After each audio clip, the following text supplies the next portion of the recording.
When the RX was almost ready to be signed off, the company's chief, Akio Toyoda, demanded that it needed more emotion and therefore, presumably, more angles. As a result, the brand's spindle grille appears to be bigger than ever before. And up the side of the car, there are these sharp lines that run the full profile of the vehicle. The biggest talking point, according to Lexus, is the C-pillar design, which is the first from the Japanese brand to offer up that floating roof look. At the rear, it kind of looks like the car's been involved in a hurricane. All the lines blow together into what is, at the back, a rather conventional looking tailgate. Some models feature a funky new opening system with gesture control. Simply wave your hand or arm near the L badge and the tailgate should open on cue. In the boot, there's a competitive amount of cargo area, and unlike the previous generation RX, you can now fold down the rear seats using an electric switch. That's pretty neat if you ask me. Anyway, let's have a look up front. There's been a pretty big rethink of the cockpit of the RX, including a new position for the gear shifter, electronic park brake, and a revised dashboard. Higher spec models get Lexus's 12.3-inch media screen, which is controlled by the remote touch mousepad system.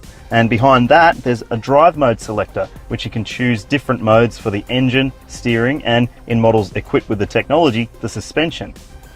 In the rear, there's plenty of space for adults, more than any RX that's come before it, and kids will appreciate the sunblinds.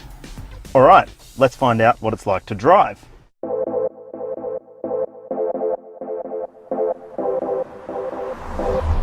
The car we're in is the RX200t, which has got a turbocharged 2-litre 4-cylinder engine, which is familiar from other models in the Lexus range. It's the first time there's been a turbo engine fitted to the RX. The engine revs fairly smoothly, and when you do put your foot down, there's a decent amount of reward there.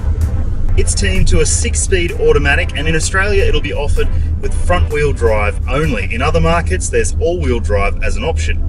Lexus says they've rethought the underpinnings to make the car drive and handle differently to the previous models.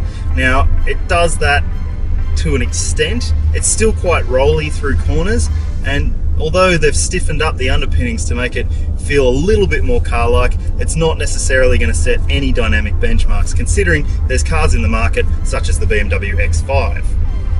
In terms of the steering, well, it's not going to set any benchmarks there either.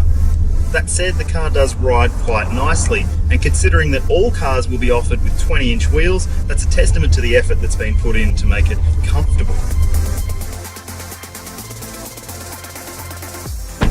So, the design is undeniably progressive, but the new RX, based on our first drive in the US, hasn't necessarily taken as big a step forward in some other areas. We can't wait to get it into the Car Advice Garage in Australia to see how it stacks up against some of its competitors. Stay tuned for that.